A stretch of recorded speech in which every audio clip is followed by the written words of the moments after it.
Hello everyone, welcome to my channel mind issue. তো চলো আজকে একটা নতুন জিনিস ট্রাই করা যাক। যেটা কি নতুন জিনিস অমনি কিছু না, কিন্তু আমার জন্য নতুনই, কারণ আমি ব্রাশ দিয়ে কোনোদিনও ফাউন্ডেশন লাগাইনি। বিউটি ব্লেন্ডার দিয়ে অ্যাপ্লাই করতাম। তো চলো দেখা যাক কেমনি হচ্ছে এক্সপেরিমেন্টটা। তোমরাও আমার সঙ্গে দেখতে থাকো। এবার আমি ফেস ওয়াশ করে প্রাইমার লাগিয়ে নিয়েছি, তারপর আমি ফাউন্ডেশনকে আমার মুখে পুতাপুতি করছি। তো তোমরা দেখতেই পাতে থাকবে। হ্যাঁ, আমি মাঝখানে উঠেছিলাম আমার প্রাইমারটা শুকাতে গেছিলাম, কারণ আমি এখানে বসে আছি যেখানে ফ্যান একদমই গায়ে লাগছে না, ফ্যানের হাওয়া। তাই আমি ফ্যান দিয়ে একটু শুকাতে গেছিলাম মুখটাকে। তো দেখো আমার মুখে পুরোটাই পুতা হয়ে গেছে, পোতাপতি সব শেষ। এবার চলবো আইশ্যাডোর দিকে। আমি আগে অনেকেই দেখেছি, সবাই প্রায় আইশ্যাডোটা আগে করে নেয়, কিন্তু আমাকে ভালো লাগে না, পরেই করি।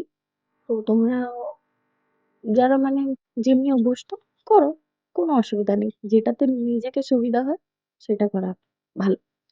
তো আমি হাত দিয়েই ব্লেন্ড করে নিয়েছিলাম, আইশ্যাডো আমি হাত দিয়েই লাগালাম। কেননা ব্রাশ দিয়ে আমার ঠিক একটা সেট হয় না, কেননা আমি তো মেকআপ আর্টিস্ট নই। কিন্তু যেমনিও হোক, ভালো লাগা দরকার, বাস। তো তোমরা দেখতে পেতে হবে, এখন আমি আইব্রো লাগাচ্ছি। কাজল লাগানো হয়ে গেছে। তো এরপরে কি হ্যাঁ, এই যে ফুলকো ফুলকো গালগুলো দেখছো, ওগুলোতে তো কিছু করতে হবে। তাই ওটার জন্য ব্লাশ করছিলাম। তো না না, আরে না, সরি, ব্লাশ না, কন্টুরিং করছি। তো হ্যাঁ, কন্টুরিং না করলে এত মোটকা মোটকা গালগুলো একটু পাতলা দেখা যাবে কি করে? তো এবার আমি করছি, দেখতে পাতে থাকবে তোমরা। আমার নাকটার বাইরে বেরিয়ে এসলো। তো কোনো অসুবিধা নেই, ওটা হাইলাইট করে দিলে ওটা ঠিক বসে গেছে, সেট হয়ে গেছে। তো তারপরে আমি কি করব? হ্যাঁ, এই তো টমাটারের মতন হয়ে গেছে গালগুলো।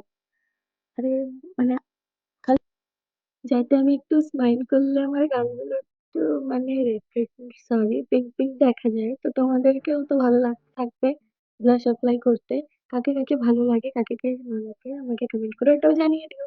তো তোমরা দেখতে পারতে থাকবে যে আমি মানে প্রথমে একটা লিপস্টিক অ্যাপ্লাই করেছিলাম, একটা লিপস্টিক। তো ওটা আমাকে ভালো লাগলো না। আমাকে ভালো না লাগলেও কি লাগবে, আমি ডাবল একটু অ্যাপ্লাই করতে আমাকে বেশি ভালো লাগে। কেন প্রথম থেকে আমাকে সেকেন্ড ওয়ালা মানে কি বলবো, আউটলাইন দিয়ে যেটা আমি পাক পাক করি, ওটা বেশি ভালো লাগে আমাকে।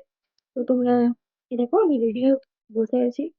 তো তোমরাও কারা কারা পুজোতে একটু ভালো করে সাজুগুজু করতে চাইছো, তো দেখে নাও ভিডিওটা, যদি তোমাদের কিছু হেল্প হয়ে যায়। তো এটা মানে আমি এখন পোজ দিচ্ছি।